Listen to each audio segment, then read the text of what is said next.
Hi everyone, for today's video, I'm going to show you on how we are going to delete our PayPal account.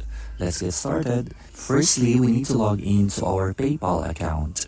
Once we are here, we need to make sure that we do have a zero balance because technically, if we do have a balance on our account, the deletion of our account will not push through. So the very first thing that we need to do then is that we are going to transfer the funds or somehow give these funds to the other account so that the deletion of this particular account will be completely done.